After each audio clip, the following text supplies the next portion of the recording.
1906. So for us, it's a reminder that there once was a day where cannabis in its pre-prohibition status was widely accepted and used as a medicine.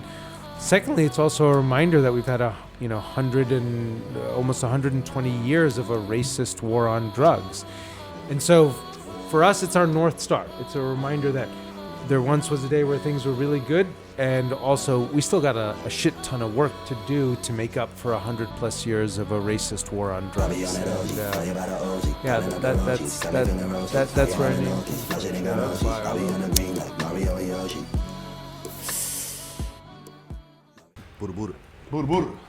What's up, y'all? Yeah, what it do? Yeah. Stage 1 podcast, Stoop to Store, Legacy to Legal. You know how we do. We got a very special guest. We got my man Peter from 1906. Give him a round of applause. 1906 is an institution of a brand here on the East Coast. I first had 1906 Genius pills in Boston, in Cape Cod.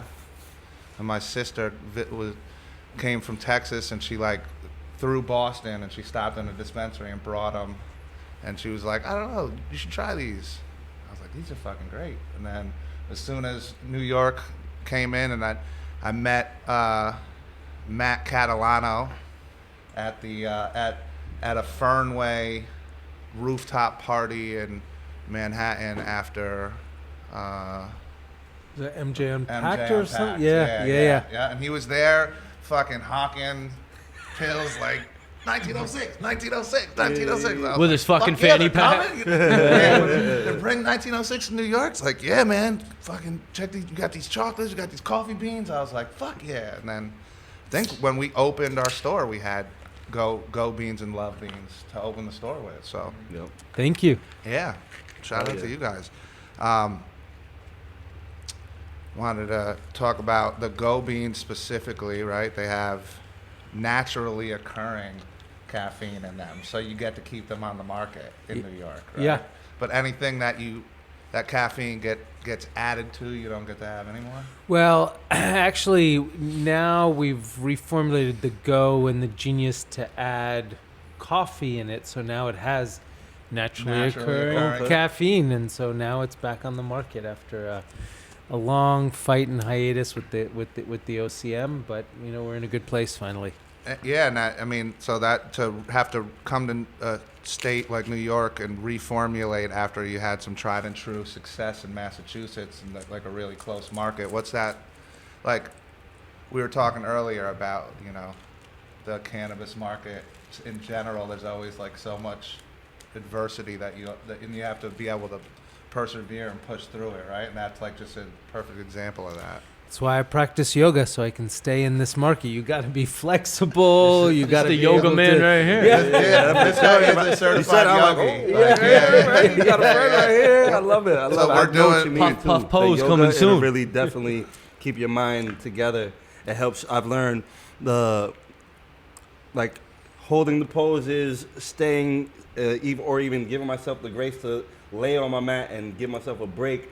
All those things that I learned on my mat apply off the mat in real life. That's how I feel about skateboarding. Like it's taught me so much It's the balance about life. within that you need, because shit's gonna hit you upside down, left ways, sideways, and and it's all being able to. It's all how you react to that, right? So, it's looking within and deciding that you want to lead with love and patience but you have to make that decision because all that other shit will eat you up like poison anyway. Well, it's about I've learned it's about calming the nervous system, because you think about the nervous system, and when you get nervous, that's when it activates.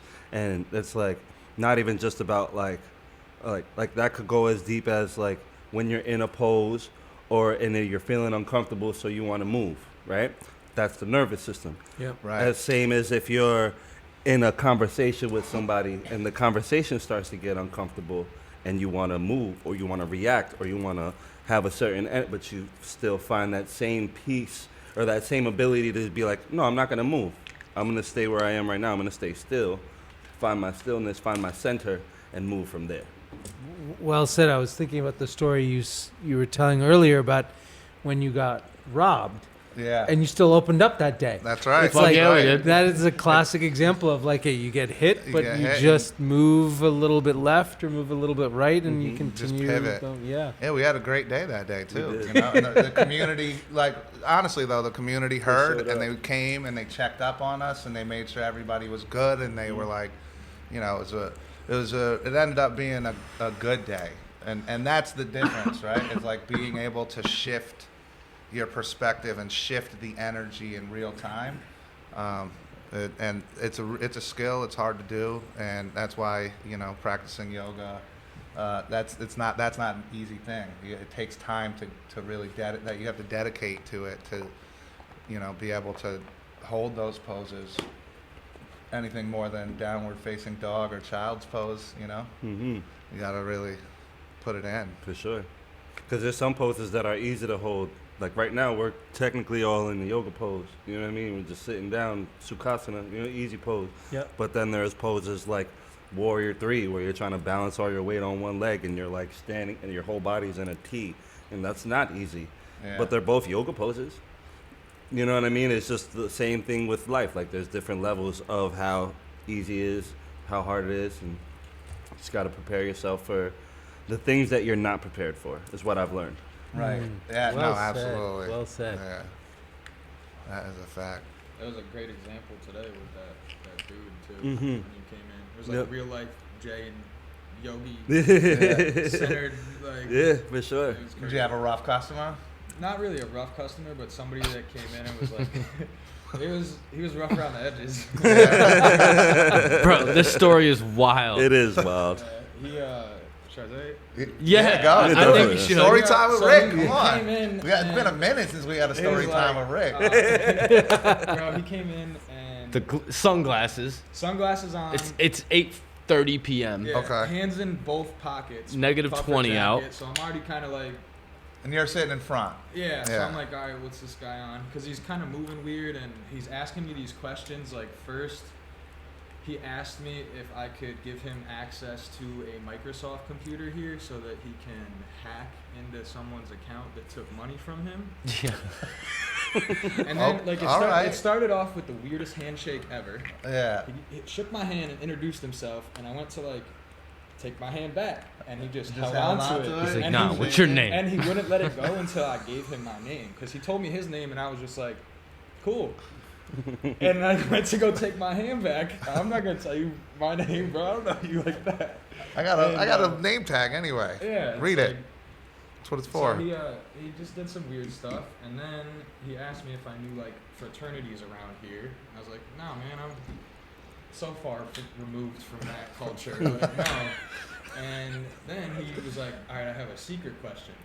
So I was The like, secret question and is he crazy. came- at this point, he's like on the other side of the front desk, and he's kind of leaning in, and he's still got his hands in his pocket. So I balled my fist up in Yeah. case he did some weird shit, Right. because I was gonna have him sleeping on the logo on the mat if he moved too quick.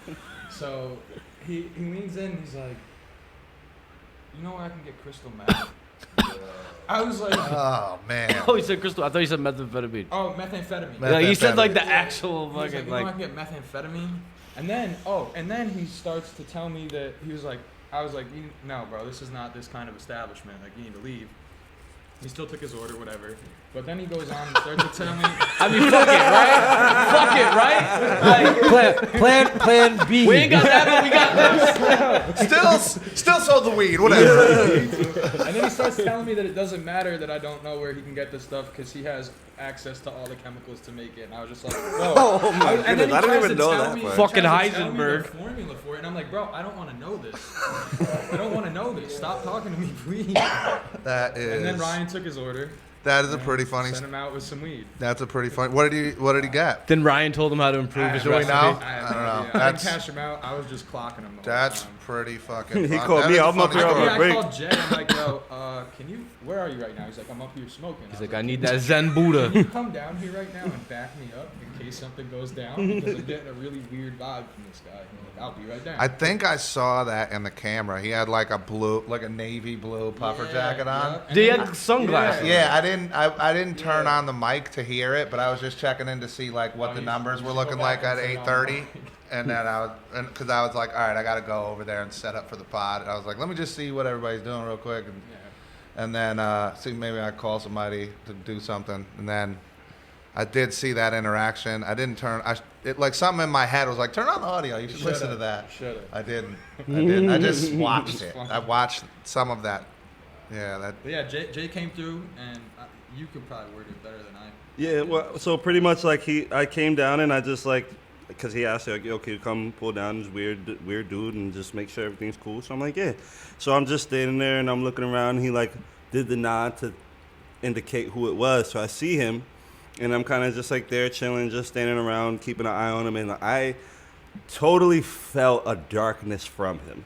Like, that's undeniable. Yeah, you know what I mean? That's why I say, and I told him, I'm like, you're not wrong in your protection, and I appreciate the vigilance, but, and this is before I knew that he had said those things. Yeah, I didn't know that he had said anything. I thought he was just a customer in here that had a weird vibe that he was just like, yo, just come and scope it out. So I'm like, he didn't do anything. So he's weird, but some people are just weird. Some people just carry a different energy that, like, not even to say that it's weird, it's just not one that resonates with us. So it feels differently, and we react to it differently. And it just made me think of, I have a friend, a really good friend of mine, like a brother to me, who has a friend that he always brings around that I just have never liked. I've never felt comfortable around this person. Their energy is very dark, and I feel like this is the type of person that you would see randomly one day on the news with the mugshot talking about they crashed out and killed a bunch of people or did some psychopath shit, right?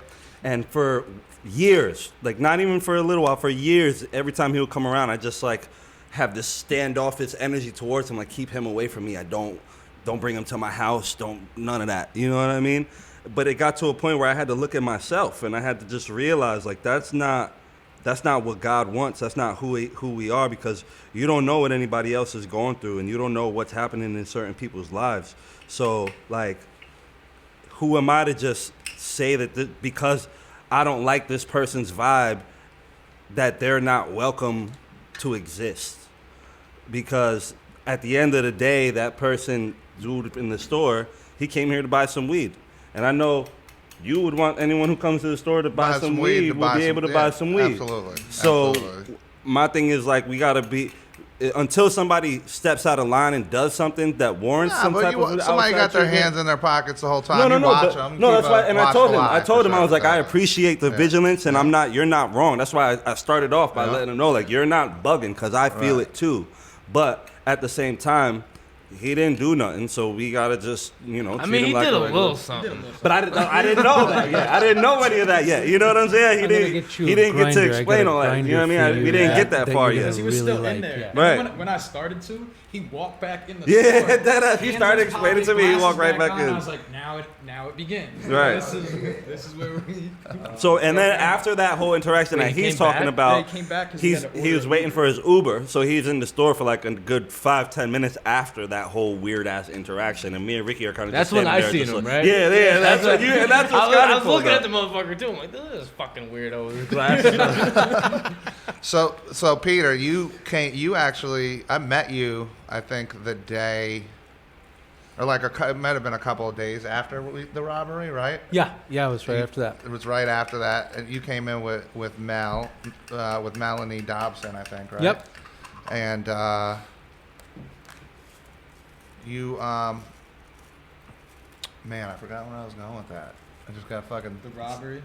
I was talking about the robbery, but I had a fucking.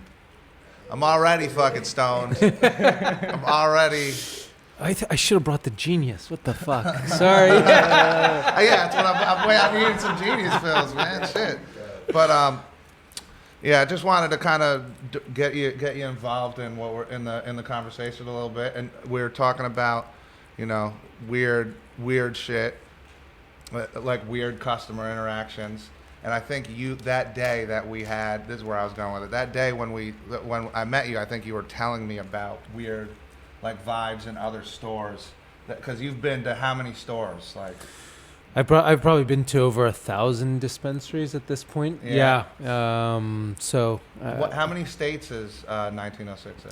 Right now we're in 7 states, but we've been, because we've closed down some markets that weren't doing well, but we were in 11 states at our peak. So, What states are you in?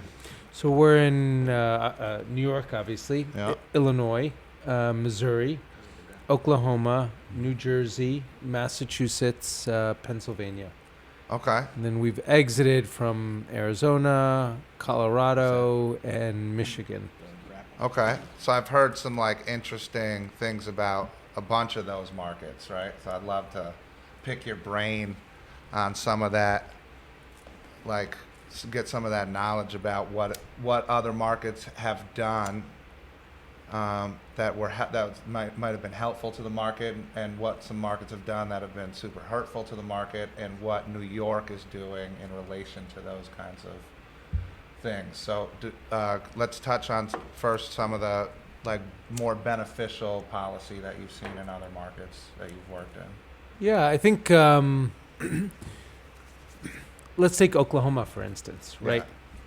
Oklahoma's a really interesting market. I have a deep love for Oklahoma, for Oklahomans, because Oklahoma was the second market we opened up after Colorado, and it saved the company. Like this was back at the beginning of COVID, 2020. We were doing really well in Colorado.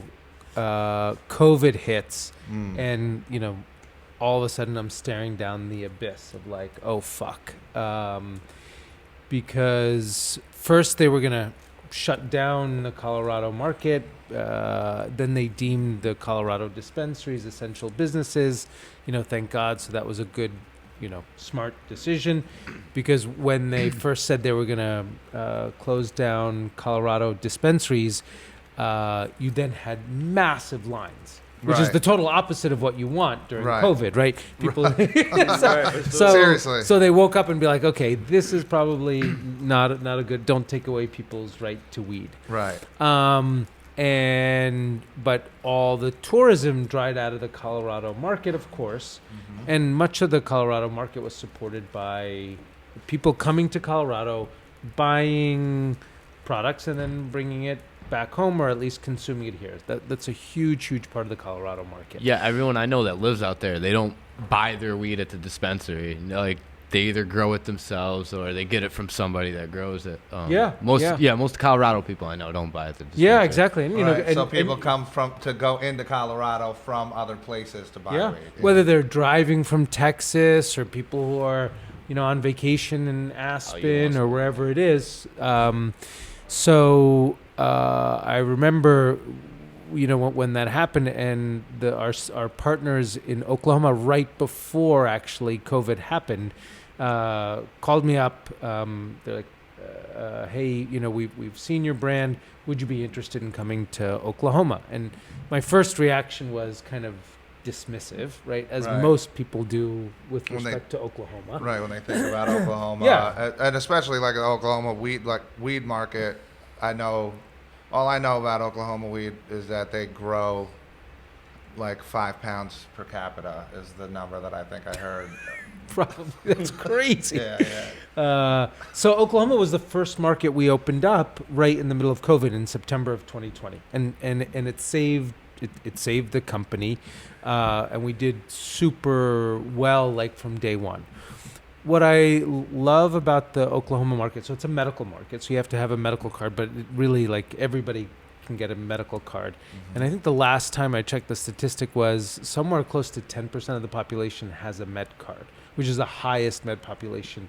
Do they accept out-of-state medical patients there? They don't. No. They should, because then they, all of because I heard they got a lot of dispensaries. They could benefit from that. Ton of So one of the things, Oklahoma being a really red state and being a free market state as well, so, not... That's always why they were unique to me, too. They were such a red state, and it was just like, they're kind of like, they were Are they the first really like deep red state like that to just embrace weed like that? I feel like to that level, in that capacity, it's the biggest medical market on a per capita basis. But one of the great things about it is it was a very low touch regulatory environment. So what did that create? First of all, I think it is the most, from a social equity place, it's actually the best market in the country, because almost anybody and anybody can open up a dispensary, right? Oklahoma is actually pretty diverse in terms of its population, Black, Hispanic, so on and so forth.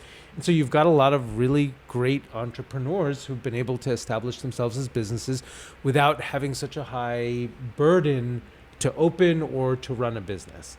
And because there aren't as many rules about what you can put on the windows or how to check the door, you've got like dispensaries that are beautiful dispensaries that people can create to reflect how it is they want to service their customers versus how the regulations dictate exactly, where the safe is and what door it is. So you got this interesting super red state market that's got the highest per capita population of med users. It's got the most diverse from a social equity perspective, and great customer experiences, because you got entrepreneurs who are just focused on running their business, not about how to comply with thousands and thousands of different rules there. So I find the Oklahoma, now there are excesses, right, as part of that, but that's kind of that's part and parcel of the business. So it's a very interesting social what's the pricing like there as a result of so there's a lot of dispensaries, right, and they grow a ton of weed. 10% of the population has a med card, so there's a robust customer base, I imagine. Yeah. So what's that do to pricing? I mean, it's a very competitive market from a pricing perspective, right? Because so many people can grow, you can grow easily, so on and so forth. So as a brand, it's like for you, it's really about volume, right? So you got to be in as many stores as you can and sell it and just pump, because the margins are going to be a little bit tighter in a market like that, but. Which is, that's just the nature. That's the nature of the beast. And for us, what made that market so interesting is how much we were particularly embraced by moms. In the first week of launching in Oklahoma, some moms started posting about 1906 on their Facebook groups, and we went from literally 15 dispensaries to we opened up over 100 dispensaries in the span of a week. Wow. All because we had, from mom Facebook groups, people calling us and being like, oh my God, we need 1906 here. So that's awesome. Special place in my heart for Oklahoma. Shout out to soccer moms. Yeah. I know which is not what you would expect also, right? Like, you think, okay, it's New Jersey soccer moms. No, this was Oklahoma soccer moms. Yeah. Church-going soccer moms. Yeah. Oh, yeah. No, yeah. I don't know about smoking dope, but put it in a pill, I might take it. Yeah. Well done. I know my dad said that shit. He was like, I don't know. I don't think I'd smoke it, but if I get in a pill, and I was like, cool, and then got him some 1906. Some boom pills. Yeah, the chill pill. And I think one of the best things that he likes them. Yeah, he goes to ease him to sleep. Awesome. Great to hear. God bless Dad. 86. Wow. Love that. Shout out Mr. Mirsky. That's right. Word. I remember getting a letter. This is when we were in Colorado before we had opened up other markets. It was from a 92-year-old woman whose daughter had brought her some of our products from Colorado because they live in Aspen. And she wrote this amazing handwritten letter talking about how insomnia has been something she's grappled with her entire life. And it wasn't until she discovered 1906 that she, in her 90s, is now getting the best sleep of her life. Yep. I've got it framed on my wall. That's awesome. Yeah. I mean, that's what I'm talking about. It's like changing lives, Changing lives. Yeah. So one of the things you said is like, so what has New York done right? I think, I'll tell you, I think the number one thing that New York did right is allowing people to smoke outside. Yeah, it's the only state. The only state, with the only consumption. city. I remember, when I moved out to Colorado, and it was like, or before I moved out to Colorado, we were establishing the business. I still was living in New York City, staying in hotels or Airbnbs, and it's like you felt like a criminal smoking in Colorado outside because you could get arrested or you could get a ticket and stuff, and people giving you weird looks, and it's like, wait, I thought this was the legal state. And I think the fact that we could smoke outside in New York has really changed cannabis culture and helped destigmatize cannabis and made it accessible. That's Our true. 3-ounce possession limit's awesome too. I think from a consumer standpoint, New York's got the best bill by a mile. Like, I don't even think it's comparable. I've said it before and I'll say it again. I think even from like a the OCM got it right from a dispensary opening perspective. If you pay attention to a lot of the early movers in the space, it was social equity people. It was like, a very mixed bag. And as it expanded out, it stayed that way. And it's so, I would say like there is a ton of women-owned, people of color-owned dispensaries. Like they got that part right when you look at the history books of, like, even though it was slow to get the stores open, the stores that did open, even in that early time, were all social equity. It was really, they kept the large, just the big cannabis out for as long as they could. They came in, took a year, but and the market we'd have a very different market if it was otherwise. It'd be different. It would be different, but again, like you deal with the adversity and you move past it and you say, where are we at now? Cool. All right. Well, you get relatively cheap ounces in abundance. It's like the flower's getting better. There's indoor. It pushed up the micros, so we have some of that these micro grows coming in. We like got New Roots. Oh, New Roots. Shout Did out you to get New that Roots.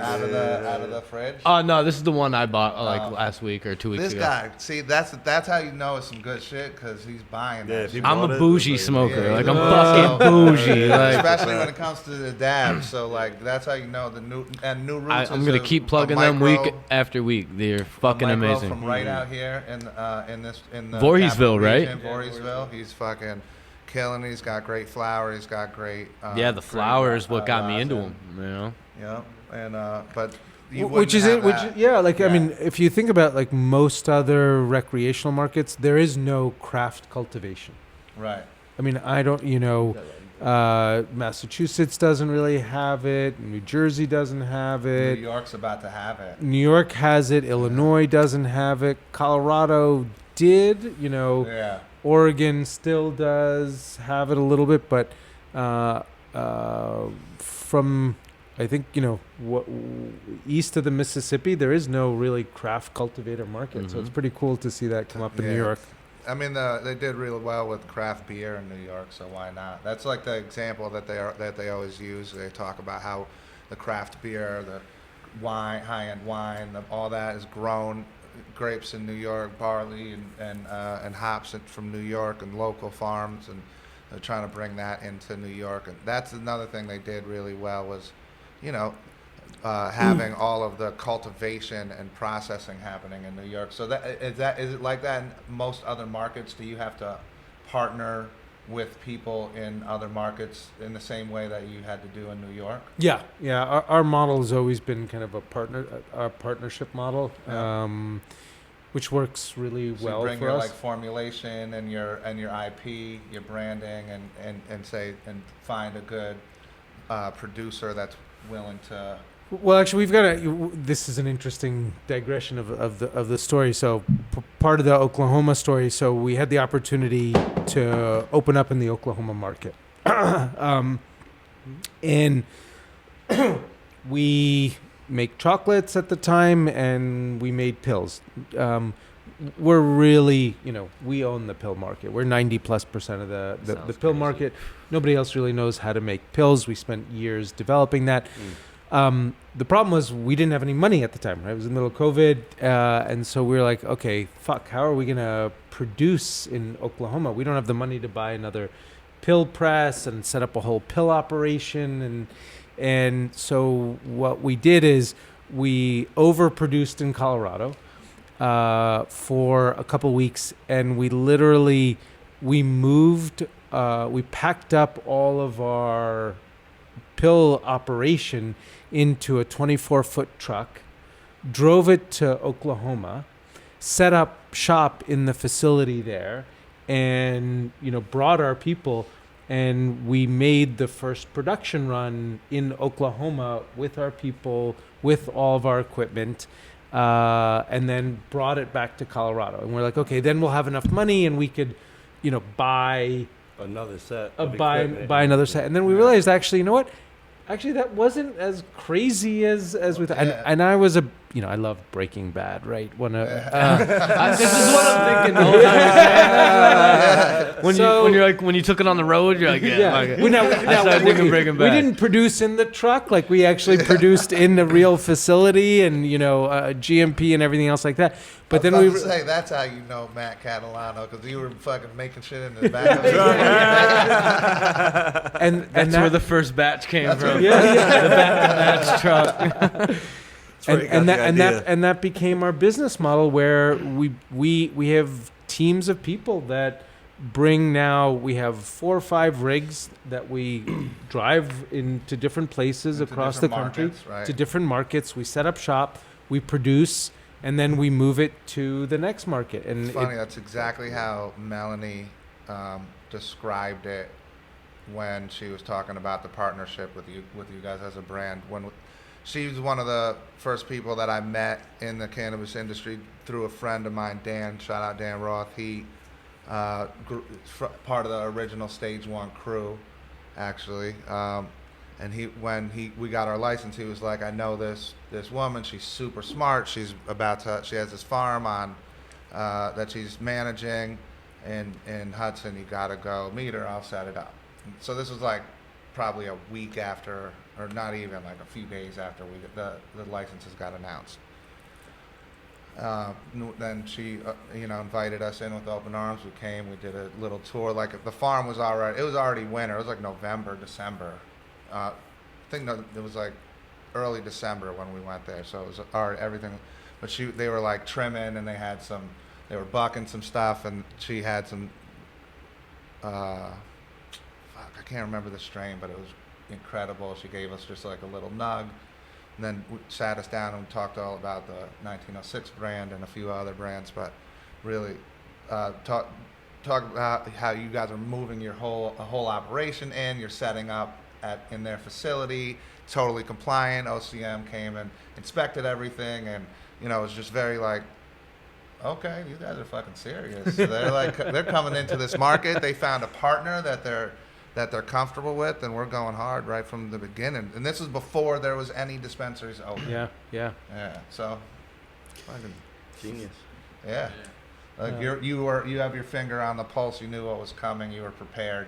Well, look, I mean, I'm a New Yorker. I live in New York, and it was like, this is like, I can't not have my own stuff like around. I can't tell you the number of people in the New York market. That's the other part about the New York market that I fucking love, is that so many people who went off into other states, coming back to like learn the trade, and then they come back here and they're bringing that knowledge that they learned in other markets back to this market to help this market mature in a more, in a faster kind of, more comfortable way. I think we're zooming along with the store openings from my perspective. I would love to hear what you guys think about the number of stores that they're like. It was slow roll, and I think everybody felt that way in the beginning. Like, it was nice for us, but it wasn't great for the market. Yeah. But then once they started opening, it's just like boom, boom, boom, boom, boom, boom, boom, boom, boom. And for us, we were promised that we would get 14 stores in our region within 3 years or whatever. But instead, it's 2 years and we're 40 stores in. So it's a little bit of misrepresentation and made it spreads everything a little bit thinner, and the market is what the market is, right? But from a brand perspective, where you get to spread out to more stores, does it benefit you in a different way? It's a great question, because we want a vibrant set of stores. Like at the end of the day, we need successful stores. Correct. Stores that could pay their bills, stores that could, promote cannabis, attract customers in. Hey, Duke, down. He's got an opinion about it. He loves stores. I will attract customers. Yeah, exactly. Put me in the front of the store. Yeah. So it's a balance, because if you need stores enough so that people actually, have access to cannabis. Right. Having too many of them then means they can't be successful, and so that puts pressure on everybody. Nobody wants to see a failed store or a failed market. I don't think any market has gotten it right in terms of how you figure out what's the right number of stores and the sequence of openings. So I can't blame the regulators. No, it's how, in the beginning, they just needed to get the stores open, and they were bogged down by lawsuits. And, I always say that the OCM's love language is lawsuits. That's like my favorite one-liner about. But they like to say they're building the plane in the air, and I like to say that their love language is lawsuits. Yeah. Yeah, that's a good. And I think the key thing is entrepreneurs who are opening up these stores have to just be a little bit smart. Which is, it's not like you can open up a store and it's going to be successful. That's right. That when that happens for a brief moment, and hopefully if you're part of that brief moment, that's great. But otherwise, you have to look at it as a business. Like, I could open up a laundromat, or I can open up a cannabis dispensary. Okay, got to look. Right. How do I get customers? Is it just going to be a neighborhood cannabis dispensary, or a neighborhood laundromat, a neighborhood liquor store, where I have one employee that sits at the front desk in an 8-hour shift and fulfills all the orders, and is just like super low maintenance and low, but isn't doing crazy business? Because that might be somebody's ideal dispensary, right?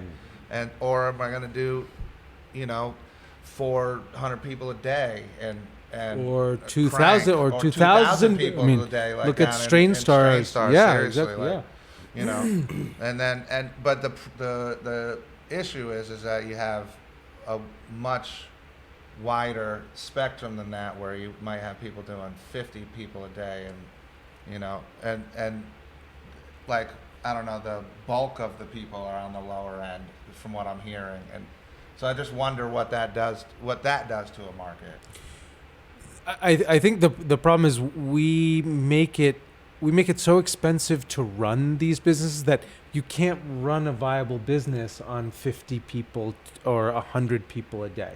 And that's a shame, because there are a lot of businesses that can do well enough if that's your ambition. Correct. Right? Not every liquor store is a Costco liquor store. Right. Some people want to shop at a Costco to buy their liquor. Some people want to go to their neighborhood shop, where, like, I have a sake shop on 7th Street. It's that has the best collection of sakes, I think, on the East Coast. It's a husband and wife team, right? The two of them run it. They don't have any employees. They're very happy. They're super knowledgeable.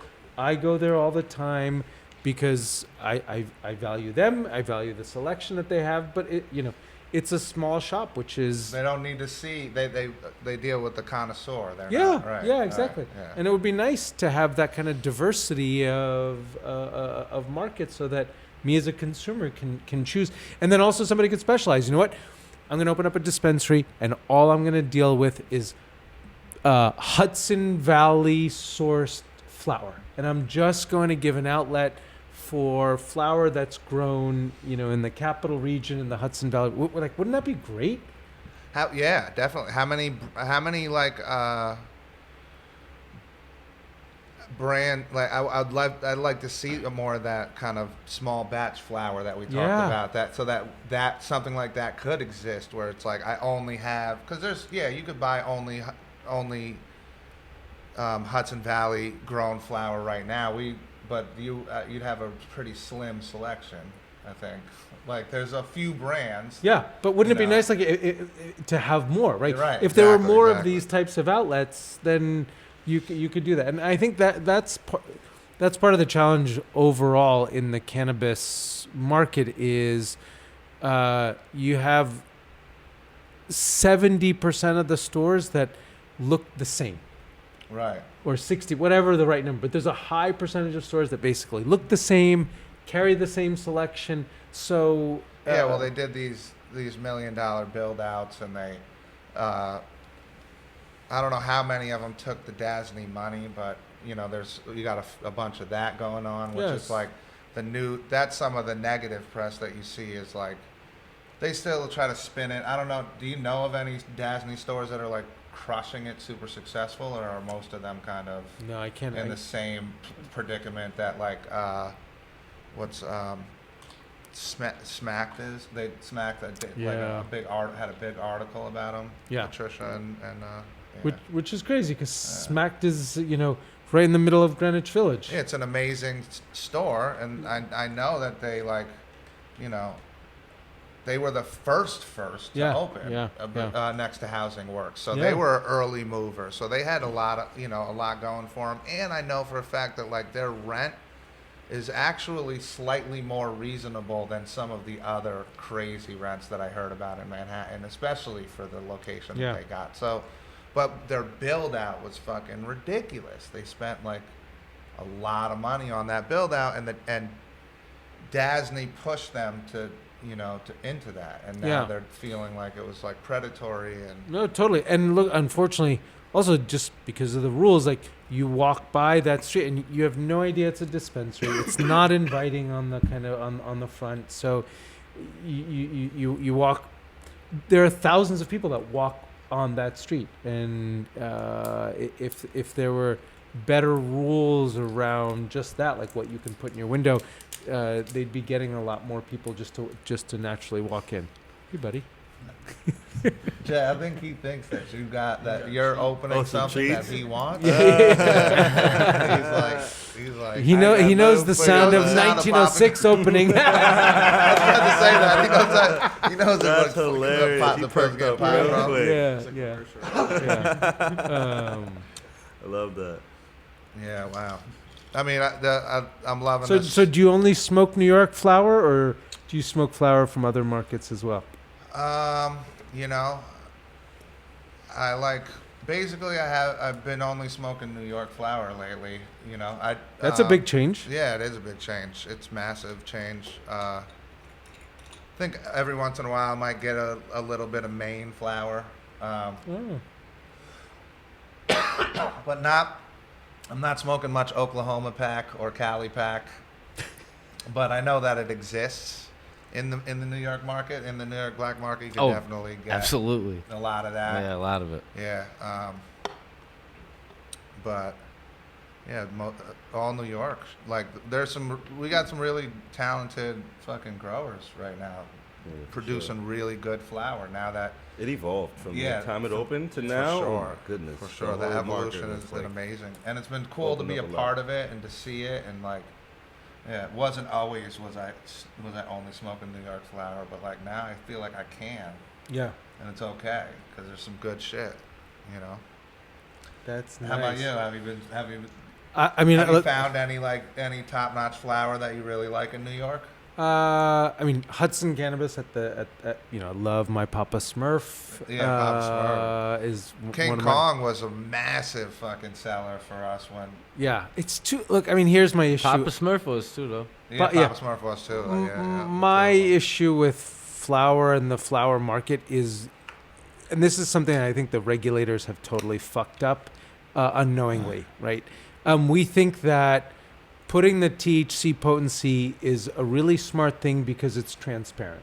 Okay, it is one of the dumbest things that you could ever possibly do. What, the potency tax? No, not the no. Putting the potency percentage. On the package. On the package. Dumbest thing that any market could do. Why? It just drives people. We give consumers 3 pieces of information when they shop for flower. We give them a name, we give them a potency percentage, and we give them a price.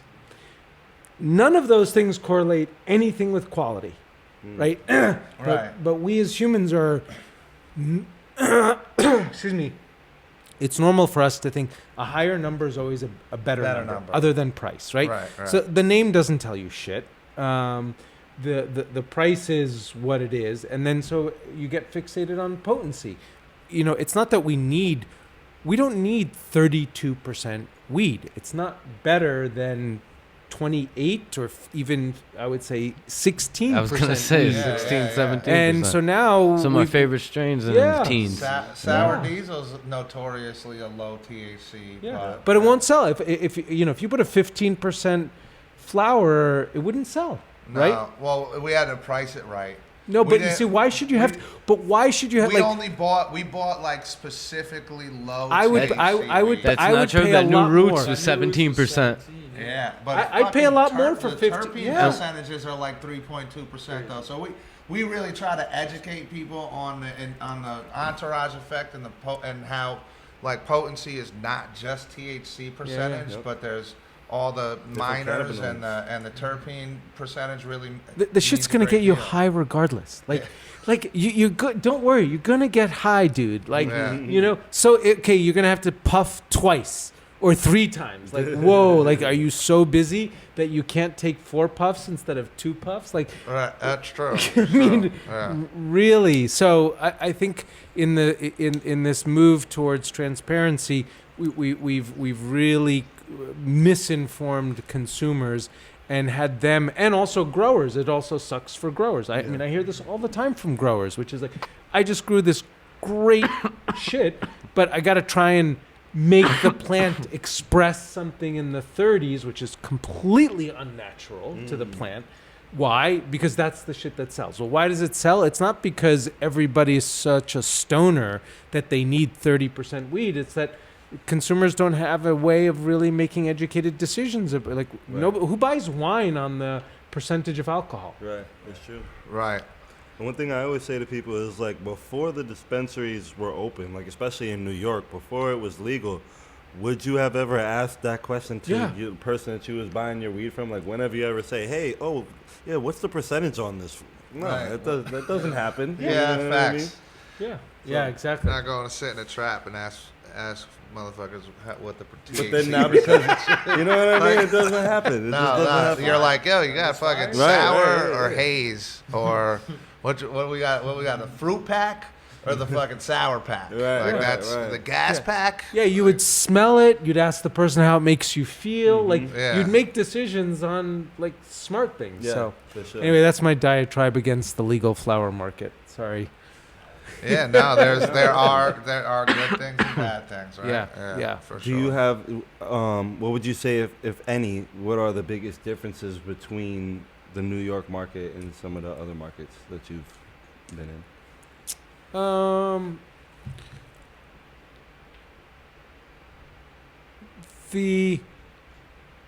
I think one of the things that is great about the New York market is actually how diverse the consumers are of this market. Okay. Yeah. That's interesting. Yeah.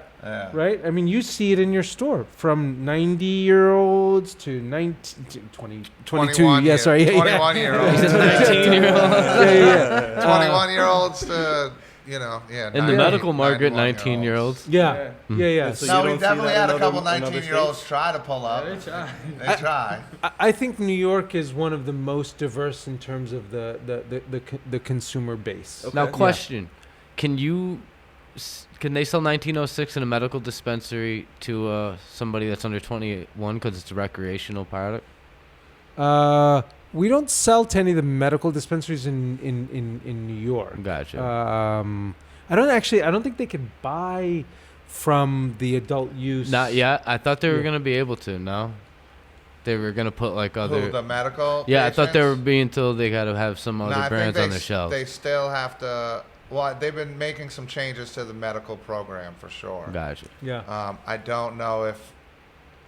I think what I heard was that they don't have to pay the same taxes. So I haven't heard that we get to fucking not charge the same taxes to medical patients. So I can't imagine that they think they still have to shop at medical dispensaries. Yeah. They can't, like, they're not out. No, but I'm talking about his brand being carried in. Yeah, I mean, we're sold in a lot of medical dispensaries, but not a in rec dispensary, a med dispensary. Yeah, we're sold in a lot of medical dispensaries outside the state, but the New York market, again, like, this artificial divide between, medical and recreational. Some of the medicals, though, are recreational, right? Or are they? Some of the ROs. They have to make the decision of whether they're going to take their med license. Yeah, remember? Yeah, because the way the law worked is you can pay a lot of money to the OCM and then open it up as a rec store, like Rise did, like Pure Leaf. They had to pay like $200,000 or maybe a few million. Like millions. Yeah, it was millions. Yeah, over 5 years, it was like millions. Yeah. Or something. Yeah. So. Yeah. I guess. I mean, it was all political. I mean, one of my friends, he works for the state, and he was telling me that, and he knows 2 people in the industry, me, and then his friend who just got a job at Rise, and he was just saying, so he like went and visited him there, and he's like, it's kind of like, it's like corporate a little bit. It's like a little corporate. Yeah. Yeah, and that's right. I mean, some people like to shop at a neighborhood drugstore. Some people like to shop at CVS. It's like, exactly. It has a vibe. Like, yeah. So there's that's starting to like exist in New York State cannabis, which I think is funny. Yeah. Consumer choice. Yeah, and he working there is very that. Even his friend, like the way he described the employment. Thing, I was like, oh, that's interesting. Yeah, the Walmartization of cannabis, right? Yeah.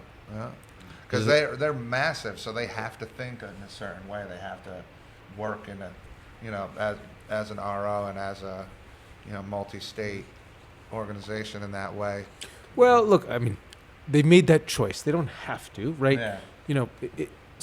For a long time, Starbucks is what it is today, but for a long time, Starbucks still had thousands of stores, but it had a certain feel. Right? Yeah. So that's because they consciously made that decision to have that feel. I don't think scale alone means you have to sacrifice for vibe.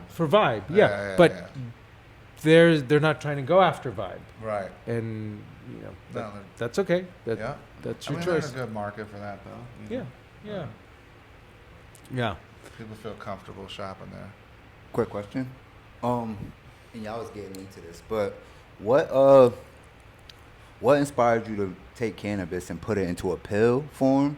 And what does the name 1906, where does it come from? What does it mean? Yeah. So 1906, I'll thank you for that question.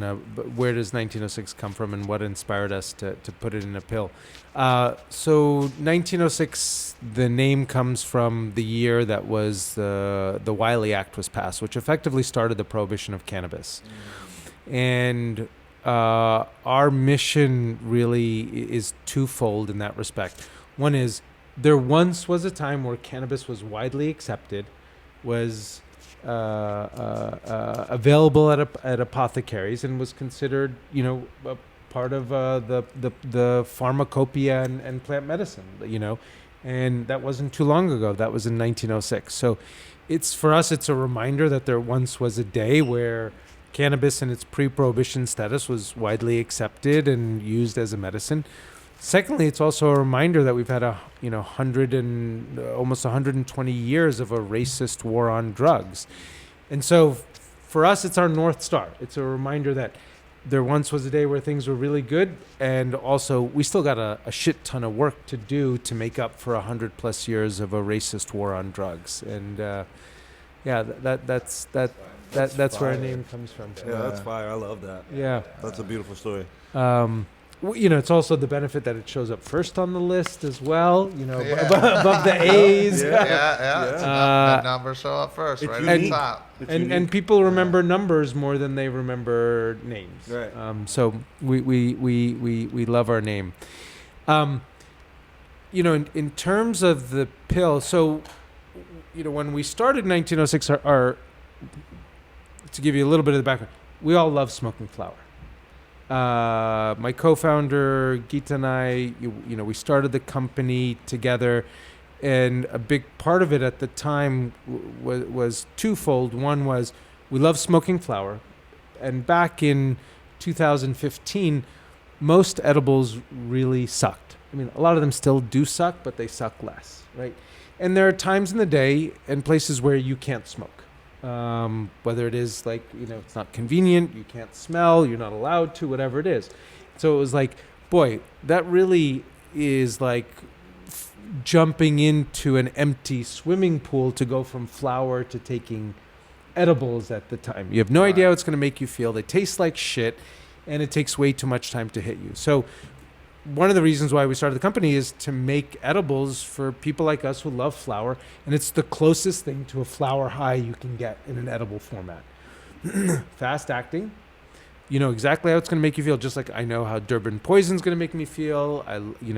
I love Jack Herrera. There are certain strains I love that I would smoke. But if somebody gave me a random joint and said, I have no idea what's in this, it's going to take a long time to hit you, I don't know how it's made, and it's just a bunch of random weed, like I'd be like, no thanks. That's not the way I consume my cannabis. But that's the way a lot of edibles are, which is no idea what's going to make you feel, tastes like shit, and takes way too much time to hit you. So we started the company to show that, no, actually, you can do edibles that come as close to a flower high that you can possibly get. That was one of the reasons why we started the company. The second was because we believe cannabis is the greatest plant medicine on earth, and people should have access to it. And by access, it doesn't, price point is one. That's why we make pouches, so that, if you only have $5 in your pocket, you should still be able to get access to cannabis. But access also means that how it's going to make you feel, like it's clear what you're looking for. I mean, if you walk into a dispensary and you don't know what you're talking about, and you go through the menu of different strains, like went into a store today, like there's a strain called cat piss. Like, why the fuck are we smoking cat piss? Like, who the fuck named that? Like, really?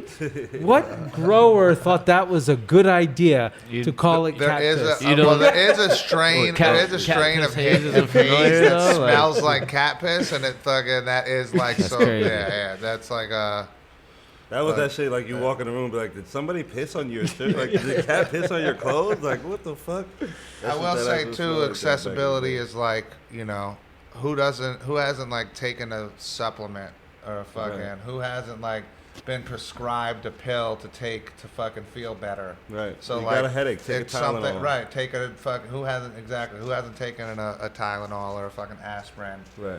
Like, so putting it in a pill form, that actually does create an accessibility for cannabis that didn't exist before. Even with other edibles, it's like gummies are gummies, and fucking they're I don't know, it's still not everyone is like, I want a piece of candy. Right. You know what I mean? So. What inspired you to make the gummy? Just most recently? So look, we've been interested in getting into gummies, from the beginning. In fact, back in 2016 when we first launched, we didn't sell these gummies. We made Pat de Fouille gummies, which we gave out as gifts in Colorado, which were, people told us still to this day, like it was the best tasting gummy that they've ever had. So we've always known we could make gummies, and we know how to do it, and we've always wanted to do it. You have to focus to be successful, and so we hit our stride with the drops and the pills, and so that's what we've been focused on for the last 4.5 years. But we always plan to expand into gummies. And one of the things, so we've had two big holes in our portfolio. One is not having gummies, and second is, in all of our experiences, one of the top reasons why people come into a dispensary is because they need something to help them with pain.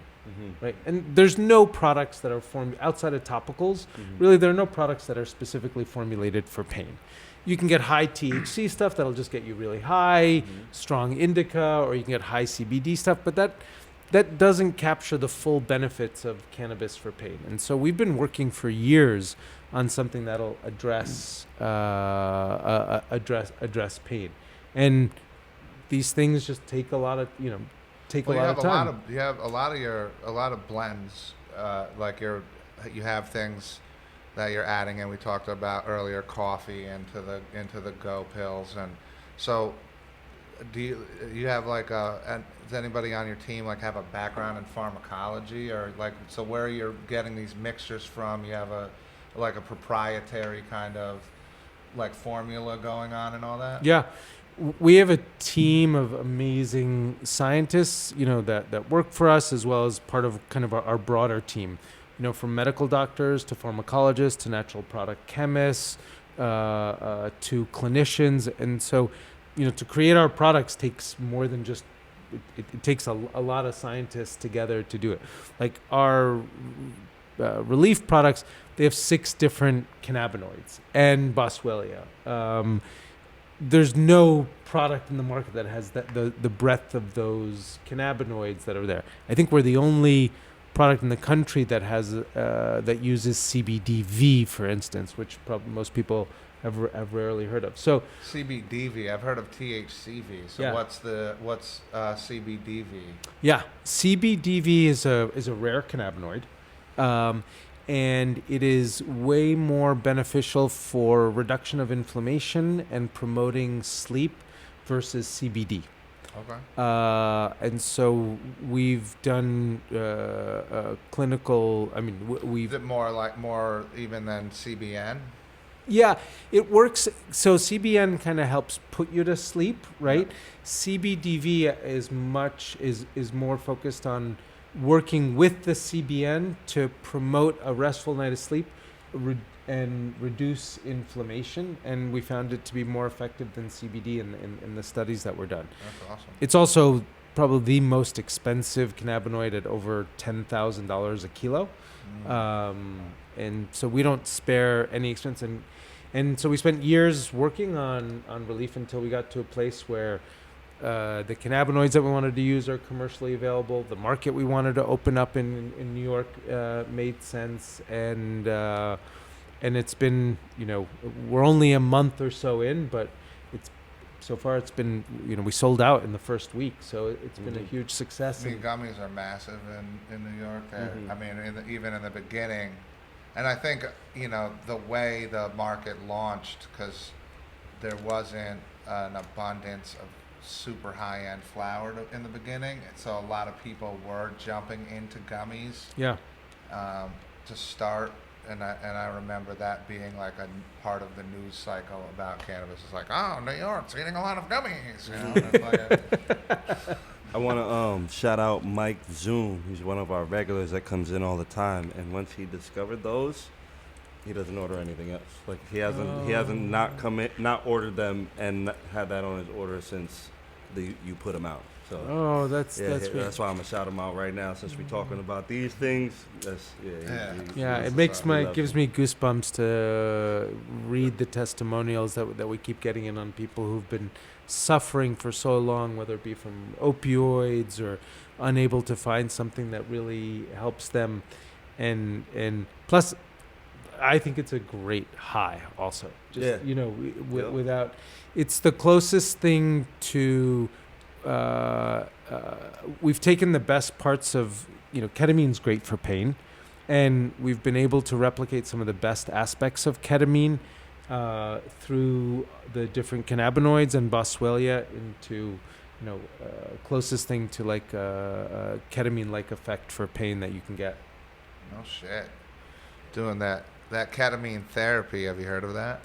Love it. Yeah, I'm a big proponent. MDMA was the FDA was supposed to approve that, and they fucking didn't, and I'm sour about it because I know from like people who are like part of the MAPS program, and we're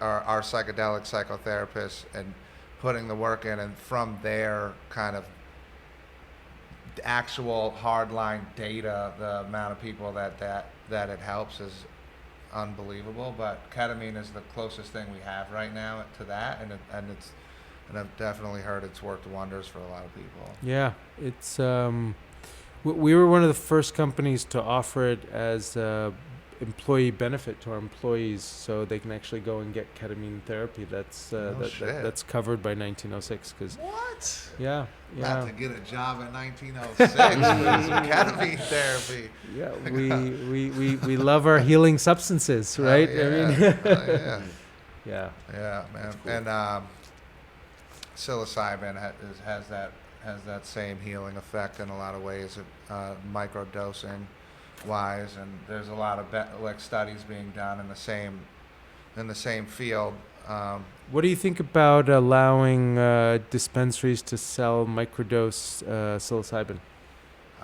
I'd be sign me the fuck up, man. Yeah, we got so many Please customers. Oh, yeah. They think we already Yeah. People call us multiple times a week still. Yeah. No, well, They ask for mushrooms. I swear. It happens. It's happening in other markets. It's gonna happen eventually.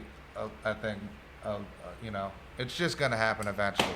Maybe not while we're open. Who the fuck knows? But might take 50 years. But it's gonna happen eventually. Psilocybin is just. It's like people are realizing. People are waking up to. Shit, we gonna be open in 50 feeling. years. Huh? We're gonna be open in 50 years. Yeah. Facts. Love that. I don't think we're 50 years from that. No, I I don't either. I'm just saying. It What's could what's be. your prediction? 5 to 7. I think 5 to 7, 5 is okay. what popped into my head. Yeah. Wow. Well, Well, I hope your crystal ball is right. manifesting that shit. Yeah, exactly. Our manifesting energy is pretty high. Word. Just putting that out there. We've managed to manifest a ton of shit live on this show. Just For saying, real. speaking shit into existence. We've done it Crazy. several times. Okay, so let's put a timestamp on this. Like you know, 5 years. 5 to 7 7. years. Wow. Like Call it yeah, 7. yeah. So Selling it at 20, the 20, dispensary. 2032, we got to sit down here again and do a podcast here, all of us, and talk Word, about big wow, Swallow, write that all down. of the great fungi that we have access to downstairs, right? Gonna have Silly Yeah. Simon as a guest. Silly Simon.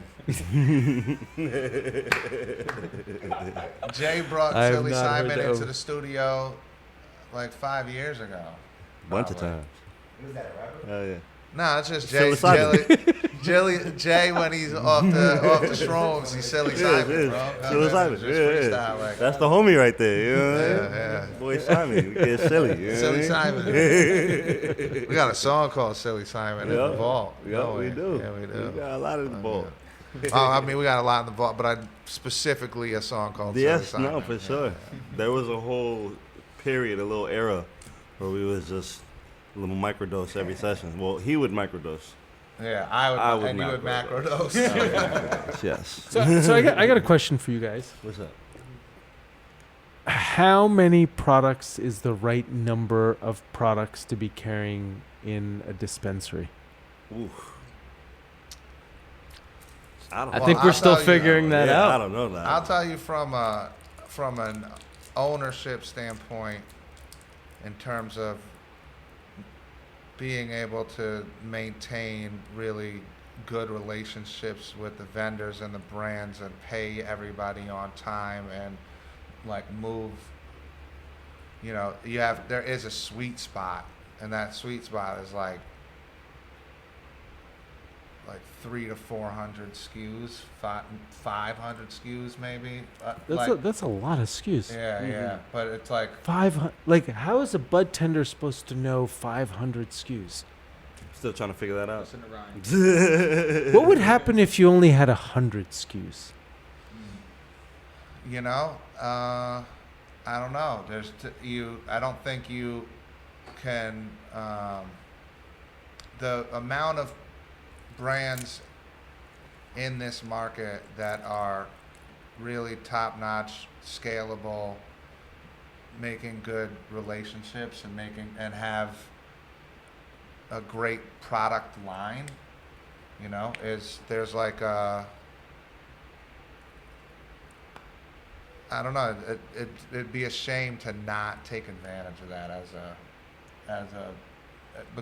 and be able to provide, and there's also, as you said, a very wide spectrum of customers. Yeah. Right. So in order to be able to service the needs of that many people, you really have to have like a decent amount of dabs, all types of cartridges and disposables, and whether you're talking about distillate or resin or rosin, you need to have $25 flour, $30 flour. People get bored. $45 flour, $50 flour, $60 flour. Well, why do you see people? I'm curious about that. Yeah, like you said, people got people want variety. You know, people don't want to. People, especially with flour. But why? Like, there's no other aspect of life where you want that much variety in something you consume on a regular basis. Like, people like certain alcohol. They don't constantly change it. Because some people are about food. Because you don't constantly change up your food. Because some people are do. chasing terp profiles. I eat the same thing every day, but some people, they like to try different variety, and even, let's say, even me as a person who does like to eat the same thing every day, I'll eat the same thing every day for a couple of months, and then it's like, I don't think I can eat this anymore. I gotta find the next thing and then move on. So variety doesn't necessarily have to be I'm smoking something different every day, but I don't think there's one person here that would want to smoke one strain for the rest of their life. And the other thing I'll say is, it isn't that. What it is there's just a variety of customers that buy a variety of different things, and they come in. They might buy the same. There's like a bunch of different customer archetypes. There's like the ones that come in and they religiously buy the same shit over and over and over again in bulk. and then you have people who are brand conscious to their brand on every brand.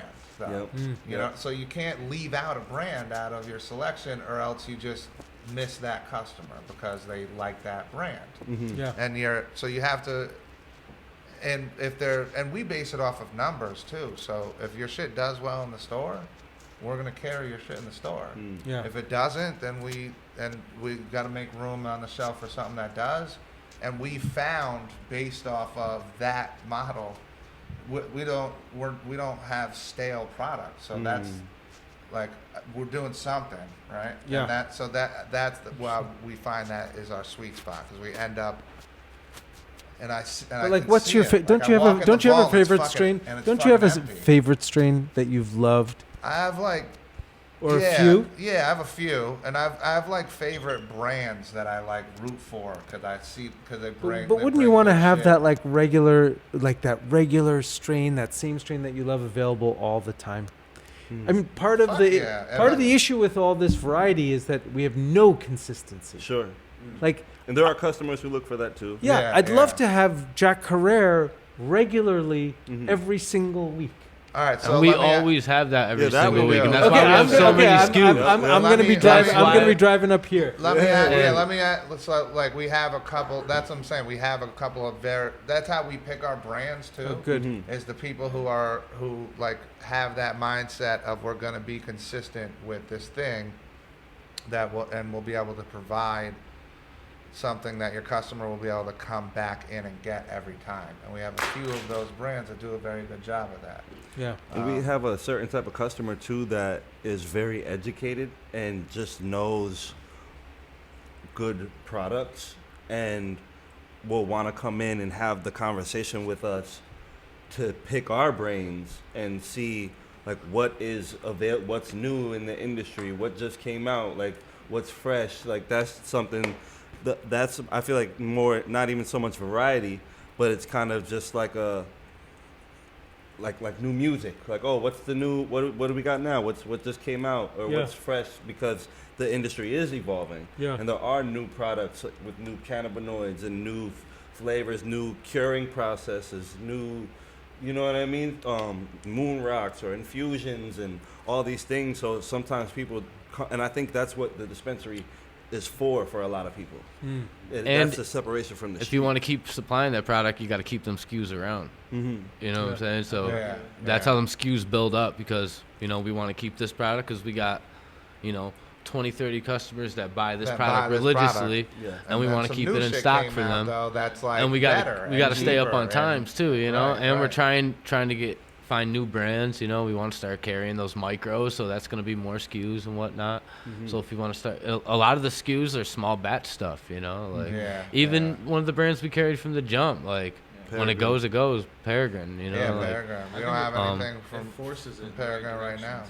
Like it just forces the industry to move in the right direction as far as the products go. Because if you're trying to compete with people and you only got 100 SKUs, I'm not worried about the other 2 flowers that are fire sitting on the shelves with me, because everybody's making money and doing their thing.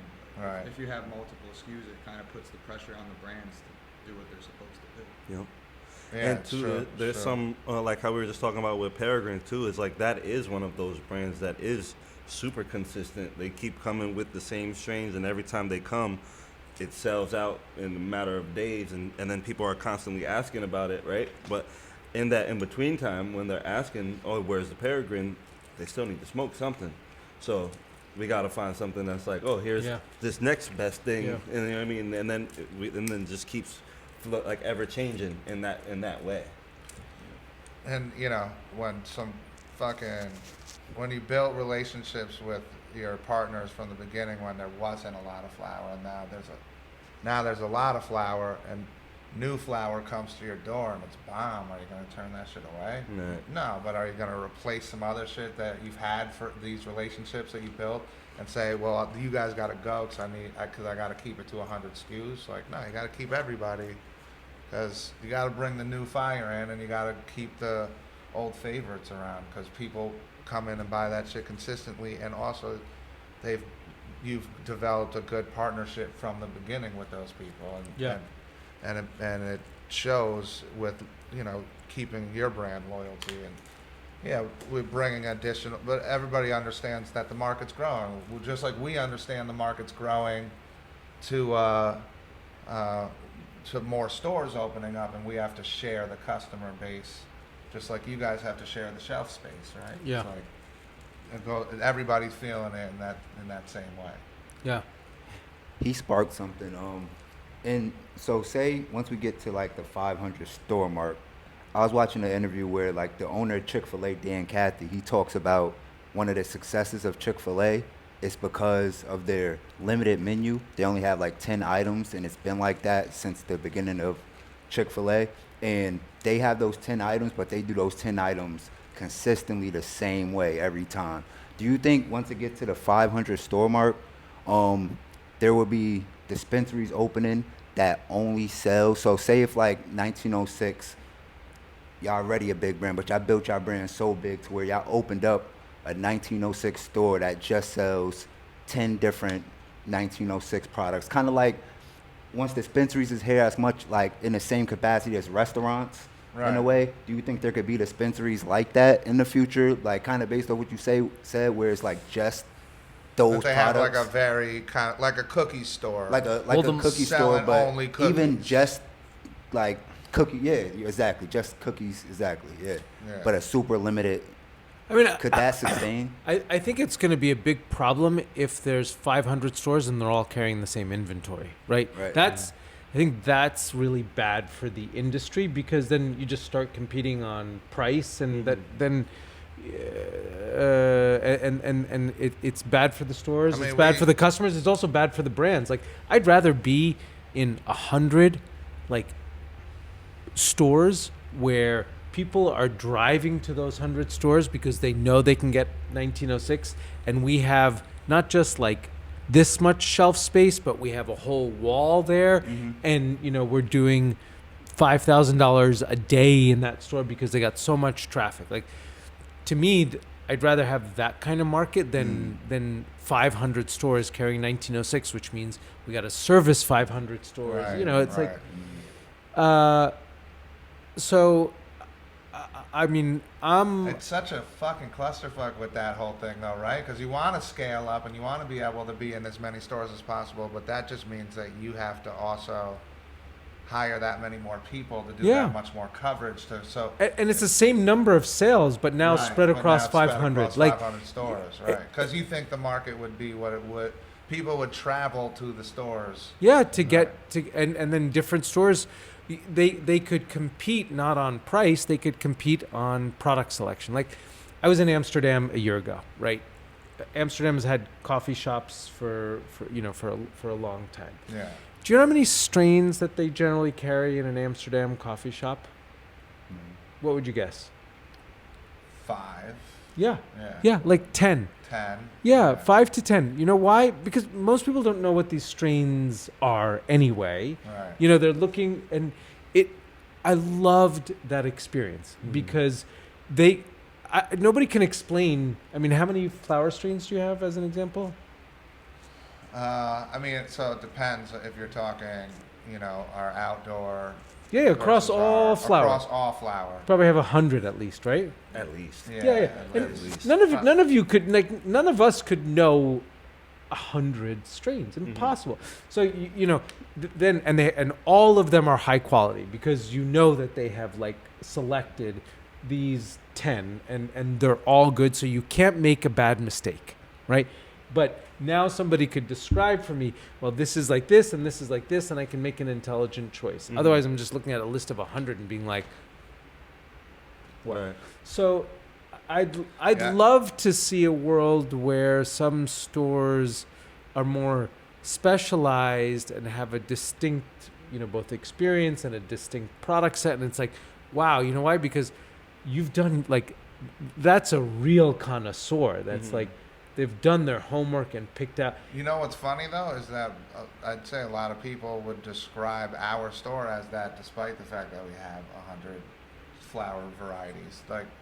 Because there's fucking 1,000, you know what I'm saying? Yeah.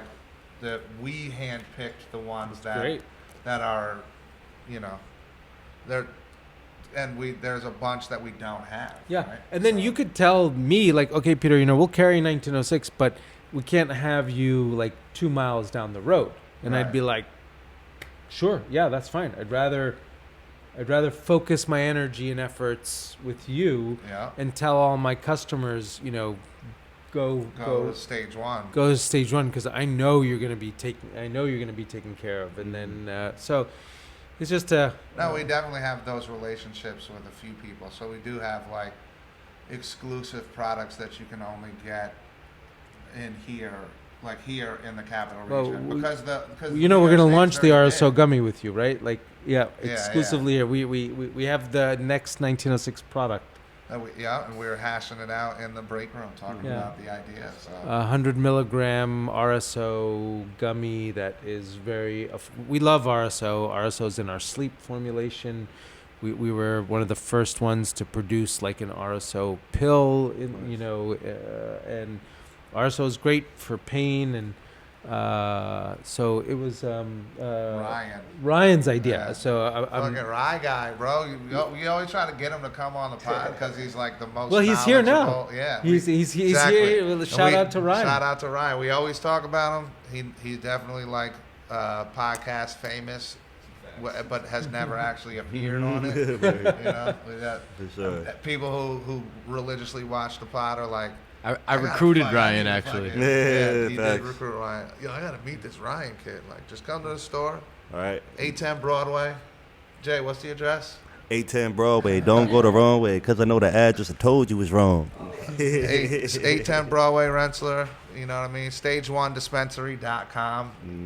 Suhey definitely said, what the fuck are you doing? You don't say that shit enough during the podcast. So I have to make sure that I do that. Shout out to Suhey. Keeping me on my game. Word up. 100% of the time. Yeah. You ready to rhyme? Always. We're going to do the shit out of order because fuck it. Usually we have Scotty do the kicks first, but whatever, you were already rhyming a second ago. Let's do it. Yeah. Let's go. Keep it going. Let's go. All right. So I'm going to spit a little something that I wrote for my lady. You know what I mean? Oh. I said, She call me Adonis, I call her a goddess. A body like an hourglass, she timeless. Her divineness be defined with finest. I'm singing Rihanna, she shine like a diamond. Looking like she understood the assignment. So we got that chemistry down to with science. It's not a surprise, but if I'm being honest, I'm kinda astonished by our alignments. I hear her heart through the sound of the silence. Her love is mine, what her mind has decided. I made a promise to honor her soul, and I'm confident that's a goal I can accomplish. She's so iconic, it be surpassing logic. Her love is astrological. I don't know how to go without it, so I'm reminding myself how good it feels when I got it. Figure out how I'm feeling about it. Kinda scared she would leave, but I doubt it. Cause we bonded and we solid. I love every single thing about it, even when it hurts. We gon' talk about it, we gon' make it work. She gon' meet my mama, we gon' go to church. She bring me where God is. She my goddess, and we got this. Hey, Love you, baby. Buddha, Buddha. Yeah, Yeah. no doubt. Word up. I know your fucking pen is on fire recently. You've been Oh, telling yeah. me you're ready to. I'm gone. I'm writing, baby. The he's whole ready next to record project 30 coming more soon. songs and not release them.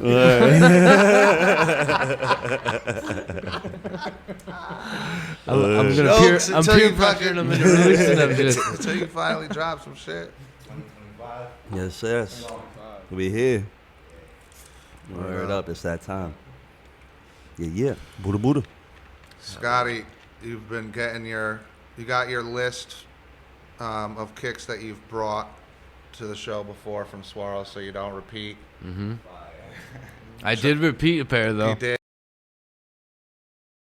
You started getting your notes though. Now you got your notes, so that doesn't happen again. Yeah. Ah, damn. Yeah. You can bleep it out. You gotta edit that shit. You can bro. bleep that shit Go out. find edit that shit. shit. And the part where find I that had the shit. brain fart where I was like, I don't know what about it anymore. You can leave this part in though. Ready? Yeah, let's see what you So got, yeah, bro. today is Taxi 12s. Classic. Classic. Fire. Originally dropped 1997. Those is the 2013 pair though. Yeah, you like those, don't you? Yeah. The dog's feeling them. He's a fan. But yeah, just stand up and get a view. real got a quick. lot of sentimental value too. You know, it was the first pair of J's my mom's bought me for Christmas.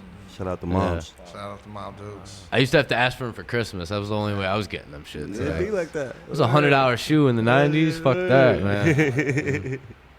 But yeah, Taxi, Fire. They're dropping again this year too. People have been waiting since. Oh, of course, doubling up. Actually, I don't need double up. That's from 2013. They're still that good condition. It's one of them shoes that just don't. I don't know. They just hold up well. They don't like crease up like that. And Why did he call that the Taxi though? it's actually because the bottom. Oh, I was looking for the yellow. Yeah, it does have that. fact. That's why. Oh, yeah. No. Jay's like, let me see. Yeah. Put them back up. Thanks, Jay. I got you. Nah, those is dope. So, One of my did we favorites. talk about before for that thing where they guess, like, do we have a prize for that, for the whoever guesses it? Because what I'm thinking, What was it? You said they get something. Some What? Stage One podcast merch. something. I can't remember.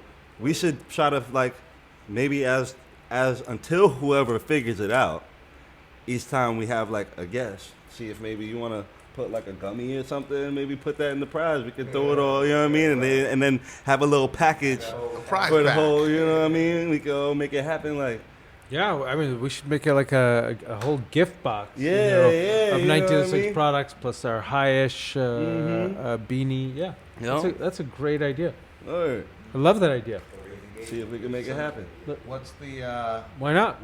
Let's make it happen now. I mean, we'll put together. Well, we got what's the question? Yeah. Okay. Well, yeah. What's it gonna be? What's the quiz? Well, yeah. That, Oh, the so, question. So the yeah. question is, he did a double. He did a pair of shoes twice. Yeah. So we're trying to, for the guests, for the people who watch it, commenters, whoever guesses it, they get a prize. Great. So- well, so this is whatever episode. I don't know what episode this is going to get released. 31, 32, 35. Who the fuck knows? It's going to be in the 30s, this episode. And that means that Scotty has brought that many pairs of sneakers because we've been doing this shit since episode 1 where he brings a pair of sneakers. I think we started like Talks 5 about- No, it or was a- 6. What's up? Did we? 5 or Yeah, 6. it was a few episodes. Yeah. Are you selling these on Goat as well? Nah, I'm not selling. Nah, he's not. He's not a I'm a reseller. hoarder. There's not I'm a QVC. There's hoarder. not QVC. He's a hoarder. He's just a sneakerhead. He's just a sneaker educator. So we let big into sneaker culture as a unit. And one of the things that we noticed was that Scotty always had like the fresh outfit with a fresh new pair of kicks, and this motherfucker always had some new shit. And we were like, yo, you what they say. fucking, you know about this shit, don't you? Bring some sneakers in and then fucking kick some game. Because people fucking, I like smoking weed and I like sneakers. I got a lot of sneakers. Scotty noticed back when I used to be your teacher, he told me, how many pairs of sneakers you got? Like, I don't know, like back then it was like probably 40. I don't know how many I have anymore. Probably more. Probably more. You had to think about that. Holy fuck. Nah, cause sometimes way I too baked purge. right now. You gotta, when some shits are fucked Yeah. up, you gotta get rid of them too, cause you beat them up, you know? That's Can't keep me. 'em forever. I'll get some fire ass shoes and then just wear them, dance in them, get them all. And, all right. Yeah, You know, I'm chop like them you. up. Like if just a few, and then wear them through to like, Yeah, like I have a couple nice little wears where I'm showing them off, and then after that I'm having fun. All right. I heard you say cannabinoid multiple times, pronounce it like that, and Scotty is a big proponent of Cannabinoid. So what? Yeah. So we always have that Because we don't debate, call it is cannabis. You know what I'm Yeah, saying? you don't call it cannabis. But there's also plenty of. So I'm just wondering, like, where. Where you fall on the, and I always called it. That's why I Cannabinoid, I call that shit cannabinoid. So he's like, you don't call that shit cannabis. I'm like, I guess not. It's fucking cannabis, so it's cannabinoid. It's just, I don't know. yeah, I What never. side of the debate are you on now that we brought it to your attention? Well, now I have to be more aware to say cannabinoid, because so that it sounds more like now I feel like an idiot, right? For No, saying not at all. no, Not at all. Cannabinoid or cannabinoid? I That's just feel what I'm like- saying. like we they- don't really know. It, like, it sounds. They Yeah. tried to make it sound fancier than it lots is. of Like, lots you know, of it was people like, pronounce it Tarjay. cannabinoid. yeah, like they Forever, gentrified the that's word. how I pronounced it, was And I always cannabinoid. heard Yeah, cannabinoid. Honest, Cannabinoid. For Like, years, I it's a heard cannabinoid. cannabinoid. Like for years and years, it was cannabinoid. Then it was like cannabinoids. But I I'll really tell you, just started on the- saying on the- cannabinoids. on- Like, on- I did the psychedelic fucking report for mad long, and all of like the big psychedelic minds said fucking cannabinoid. So and we should say cannabinoid. Yeah, cannabinoid. yeah, that sounds right. Okay, Cannabinoid. Yeah. cannabinoid. Yeah, sounds better. I got to be more aware. no, I mean, It doesn't matter. it's I don't No, think there's no, a it's right or true. wrong Tomato, way. tomato. We're just trying to Yeah, I love it. trying to bring it to light. That's Yeah. all. Like trying to bring it to light. All right. So now we're hot on this topic. People fucking come to us as a source of this debate. Spray pack or no spray pack? Oh man, No spray paint. No spray pack. That's what. Do you like your tomatoes sprayed? Like, do you want your hops for your beer sprayed? Like what? spraying terps, man? Terps. gross. The flavor. It's like we used to want our vapes to taste like weed, and now we want our weed to taste like vapes. Oh shit! That's what happened. I think. Bars, bro. Yeah. That's hilarious. Actually, I never thought about it like that. I mean, I'm not surprised. It's like menthol cigarettes, right? Or people. Right. That's what Tobacco. it's called. Tobacco. That's valid. Tobacco doesn't express Holy menthol. shit. Like there's Right. no, Right. They It's not there. spray It the shouldn't be menthol there. terps on the tobacco. Yeah, I mean, so you like basically. Newports, you That's like so spray yeah, packs. true. Like, yeah. that's what I So did. to each. I smoked Newports back in the day Yeah. when I smoked cigarettes. I sure did. So I guess you do smoked like. spray I guess pack- you do like spray pack. Decades. You were a spray pack. I was a guy. spray pack guy before I knew what they were. Yeah, I was. Yeah, I was Yeah, gonna say, you still smoking. fuck yeah, I was. I was huffing Newports when we were in school. So you guys, I had my day with Newports for a brief moment. Also, Yeah. yeah. I had Yeah, a 20-year moment with them. There was. Yeah. Whoa, yeah. a 20-year love affair with the ports. American Spirit menthols, though. But Never still spray pack. Still was a spray pack. Yeah. It's just American Spirit spray pack instead of fucking. I never fucked with the Newports, but the Black and Milds had me for a little minute. Oh man, Not even a lot of Black and Milds. Did you take Black the cancer Miles paper is out? is a terp pack. Fruit the black. Think about it. Think about it. We're like actually thinking about it. Right. Fuck! Fuck, man! I didn't even know how pro spray I used to be. I was so anti-spray. So, quick question. There's two more questions. I know we gotta get out of here soon, but I want you to speak on the marketing of 1906. So when I think of 1906, since I first heard of it with Matt and stuff, the thing I think about is the movie Limitless. One, are you a fan of that movie? And two, could you explain like the straightforward marketing that y'all figured out with like focus, sleep, this, that? Could you explain that a little bit? Yeah. I am a fan of Limitless. Love that movie, and Premise. And that premise. It's a pretty cool kind of thought exercise, and really, that was sort of foundational, particularly for my co-founder. She is brilliant. She's a great creative, and she likes things to be very clear, right? And so she's kind of the driving force behind that level of clarity. Like, you should be able to instantly know, right? We make decisions as humans pretty quickly. And so from the name to the colors to everything we do, we try and be really straightforward and truthful in our in our marketing. Like, and I think that's really worked well for us, and that's how we also stay kind of focused and disciplined, and makes it easier to make decisions about what products we're going to do and where we're going to go, because if that's our mantra, it's not about marketing bullshit. The product's got to work as it does. It's got to be clear what the name is, and everything about it has to be sort of kind of consistent. And so, when we were talking, like, we're clearly on the other side of that divide of a lot of variety versus consistency, because we make 7-8 really good products every single day, and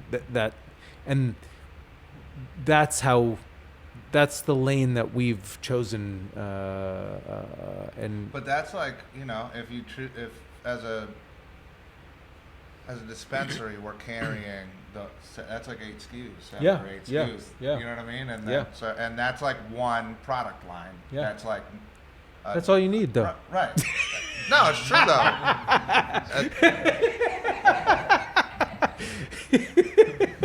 Touche.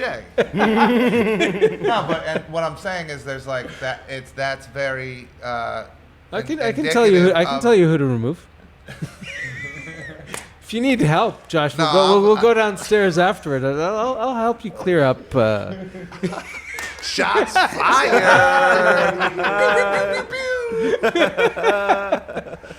Oh man.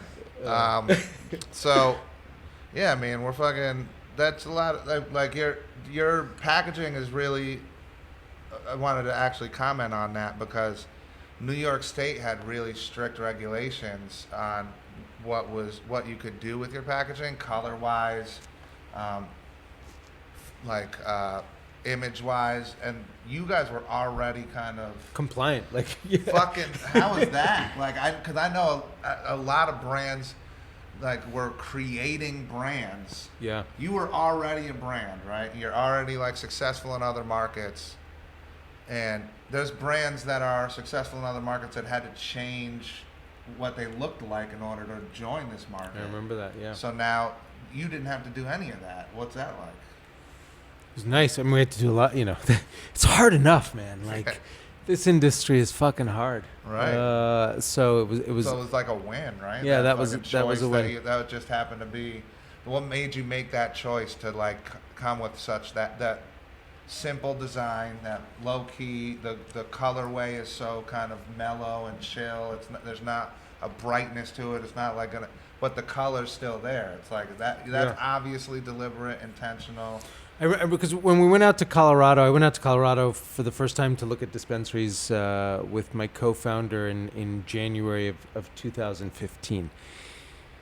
And, remember that's 10 years ago now. So the market has evolved a lot. But you'd walk into the Colorado dispensaries. When was the first? Did you ever go to like early dispensaries? In California. I've been to a lot of Colorado. Yeah.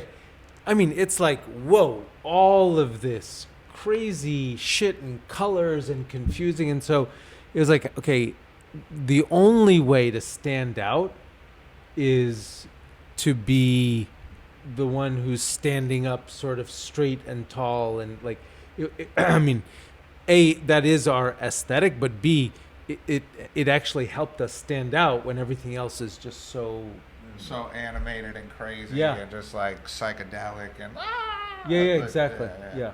Look at me. Yeah, and we were going after an older audience also, we're going after we're going after an older audience where it's like that's not Skittles is not what they're eating. Right. No, they're like I'm going to take this aspirin like tablet or this supplement. Like, I can put this shit in my pill box. Yeah. Yeah, exactly. Yo, Scotty, does that remind you a little bit of, I'm kind of thinking, but does it remind you a little bit of how, like, Virgil was coming with it when he would just, like, write brick on my brick or write carpet on the carpet? Yeah.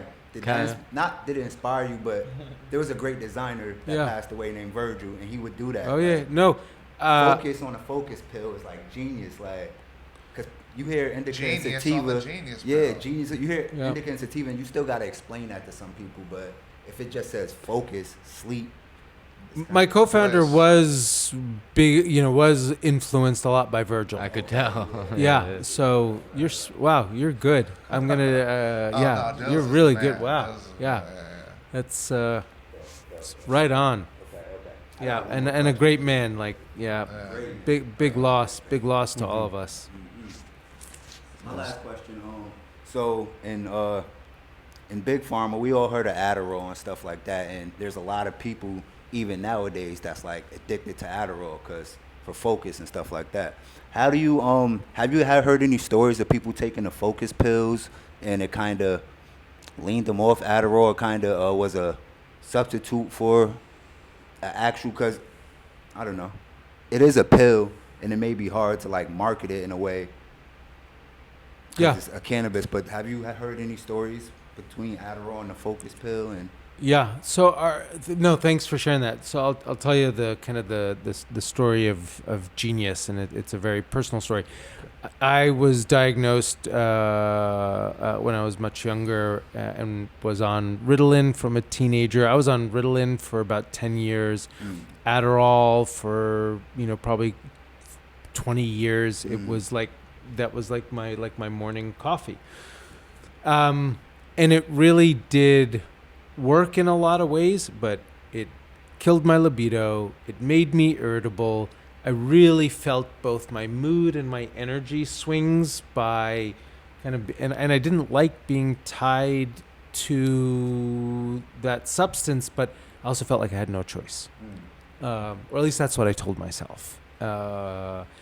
And, I think Adderall can be really helpful for a lot of people, but there's a lot of downsides to it. And so Genius was born out of two things. One is my own personal desire to have something else that helps me with focus. And secondly, look, people have been using cannabis for creativity, for music, to get into the flow, for really cognitive and creative endeavors. And it was like we have this stigma about cannabis as being anti-intellectual, stoners. I mean, we all know that. And the second reason why we called it Genius and launched that product is to show, like, hey, that stigma is old and false, and to showcase as well people using cannabis to enhance their creativity and productivity. And it's the first product that's designed for brain power. When we launched it, now we don't market it as an alternative to Adderall because we're not allowed to, but we have thousands and thousands of reviews of people saying just that, like whether they be taking it in addition to their Adderall, because then it means that they don't have to take as much of that, or they're taking it, they found something else that kind of works for them. We have, I would say, kind of the people who use Genius, like the three biggest segments are, one is folks like me who have trouble focusing and don't want to rely necessarily on just the prescription medications. So that's one big group. The second big group are gamers, because gamers know precisely what makes them better or not, right? It's very, very clear how they feel, how they score, so on and so forth. And it really works to enhance gaming. And then the third population are seniors, because the number one thing that as people age, they are concerned about is what? Cognitive ability. Yeah. More than death, more than anything else, right? Like, you're going to be a vegetable, or you're going to be able to hold a conversation with your loved ones. Yeah. Right? So keeping your mind sharp, and for a lot of seniors, they've seen that it benefits them. I mean, some of the ingredients that we use, like Bacopa, is being studied with Alzheimer's patients as well. So there's a lot in Genius that we know, in addition to the cannabis, that works to help you get at your best mentally. So this is like kind of the all entourage effect. Like, all of your products are basically different levels of entourage effect, creating the formulation using THC as the basis and the jumping off point. Everything kind of breaks off of that, but you add all of these different minor cannabinoids. Right, you have to think about it. I had to do the same thing. Gotta think about it. Cannabinoids. Yeah. Scotty got me on that shit for fucking weeks now. Yeah, it's been a while since we talked about that. Yeah. But I still think about it to this day. That's fucking crazy. But yeah, so your formulations are really kind of built off of the entourage effect, would you say? Yeah, you hit it right on the head. And that's how we think about smoking. Like, what makes Durban Poison different than sour diesel? Like, right. It's not the THC. It smells different. It looks different. It fucking the phenotypes express themselves differently in all different types of ways naturally. But the THC is the same. THC is the molecule. Yeah. It's everything else that's there. And so we took that same sort of concept of, here's how flower works.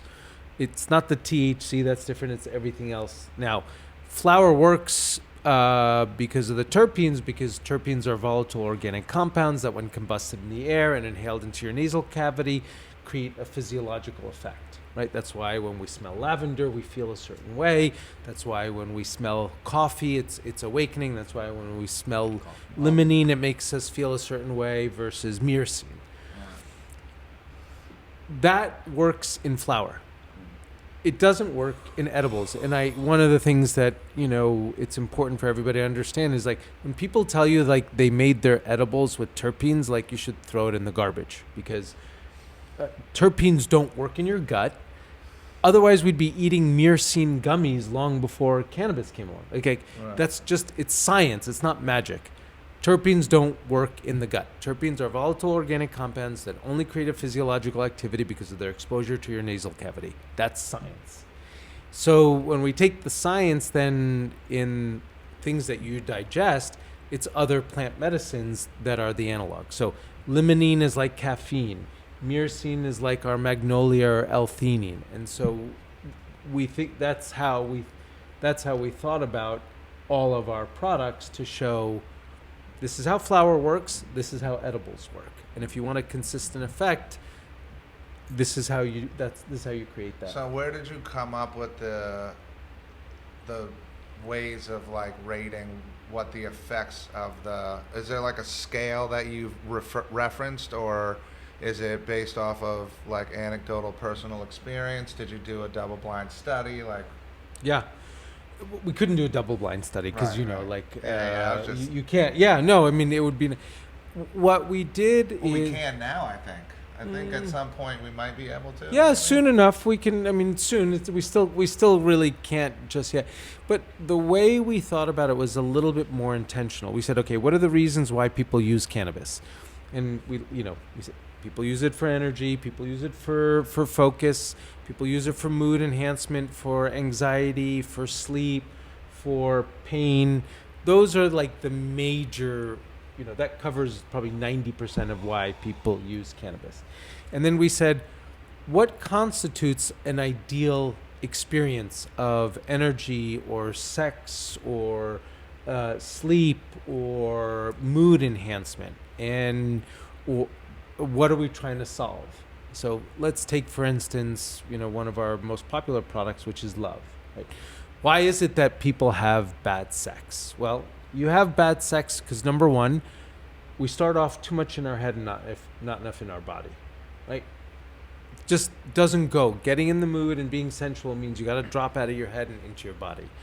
And so Damiana is an amazing plant that works really well for both men and women, that helps you drop out of your head and into your body. Number two, what else makes for a beautiful sensual experience, either with a partner or with yourself? Well, you got to be a little bit awakened, right? You're not going to be falling asleep. But you don't necessarily want to use caffeine at night, and so we use theobromine as a fast-acting stimulant that gives you a boost of stimulation without the negatives of caffeine. What's the third element that you want in order to be in the mood or sensual? Well, there's kind of physical aspects to it. So it's lubrication for women and aiding an erection for men. And Mirapuama and Catuaba are two plants from the Amazon that are known as the Viagra of the Amazon. So they aid an erection for men and lubrication for women. And then the fourth part of being, having a beautiful sensual experience is actually having your libido boosted as well. And ashwagandha is an amazing plant that is a libido booster, and clinical studies have shown that women have better quality orgasms on ashwagandha than not. So we went through this exercise of saying for each of our different experiences, like, what is it we want to achieve? And then we find the right set of plant medicines that help us create that experience. And that's why it's a very layered, I'm not going to go through each of our experiences here, but that's how we thought about each of our experiences and said, now let's find the formulation that actually makes that work kind of as a beautiful concert or a symphony. Man, I would have liked to have been part of that testing group to figure out what formulation does what in each one of those. Oh my God, it was fun. I mean, it is fun. It is fun. Working at 1906 is fun because we are constantly sort of like trying and iterating, and it takes years before we launch a product. Like we spend years working on each of our products before we launch it, and then we're always looking at how do we update or how do we tweak or how do we improve it. But product development is we do it really well. Product development and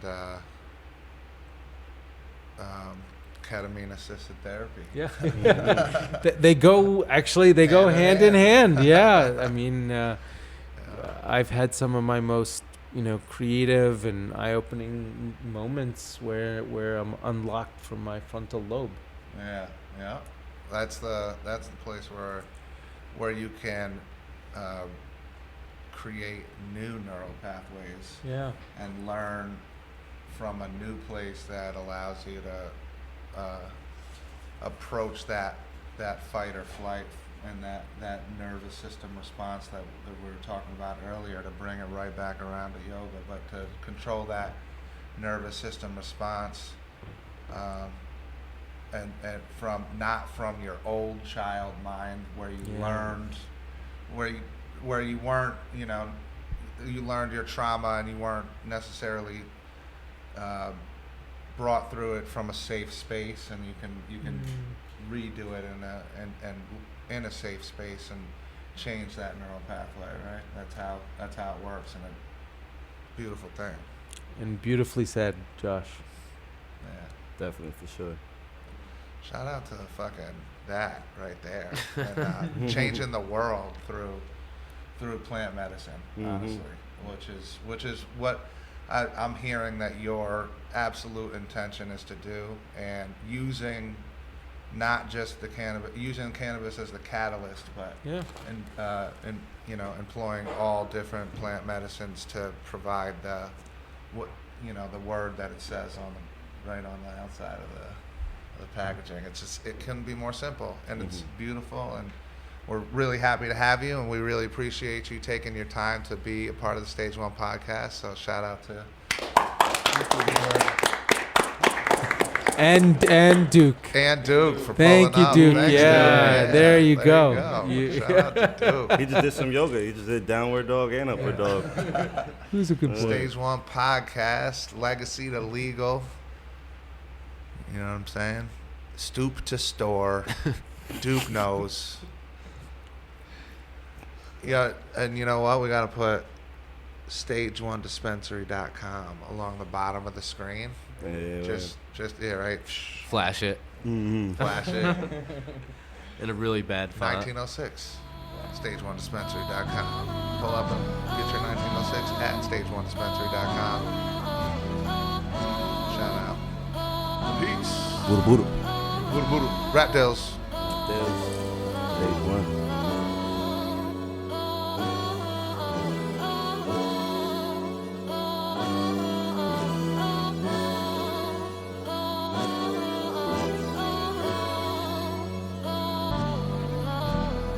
Be on that OG, fire by the OG, piling up the roaches, got me feeling roasty, higher than the northeast, my shit ain't got no seats, I be on the green like Mario and Yoshi.